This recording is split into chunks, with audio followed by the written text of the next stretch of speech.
ఆదాయం 2,200 కోట్ల నుంచి 4,000 కోట్లకు పెంచితే కరప్షన్ జరుగుతుందా? మరి ఇంతకుముందు చంద్రబాబు నాయుడు హయాంలో ఈ పెరిగిన ఆదాయం ఎక్కడున్నది? అయ్యో, మాట్లాడేసరికి ఆలోచన ఉండాలి.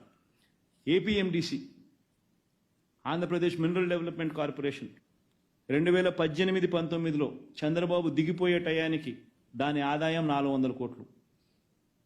ఏపీఎండిసి ఆదాయం చంద్రబాబు నాయుడు దిగిపోయే టయానికి దాని ఆదాయం 400 కోట్లు. ఈరోజు దాని ఆదాయం 3,000 కోట్లు పైచిలుకు. ఏపీఎండిసి ఆదాయం ఈరోజు 3,000 కోట్లు పైచిలుకు 2023-24. ఆయన హయాం దిగిపోయే టయానికి 400 కోట్లు, 23-24 టయానికల్లా 3,000 కోట్లు దాటింది. ఎక్కడ మనం మాట్లాడుతున్నాము? ఆరోపణలు చేసేసరికి ఏదైనా లాజిక్ ఉండాలా, ఏదైనా రీజన్ ఉండాలా? ఈ వీడియో కానీ మీకు నచ్చినట్లయితే లైక్, కామెంట్, షేర్ చేయండి. మరిన్ని అప్డేట్స్ కోసం సబ్స్క్రైబ్ చేయండి.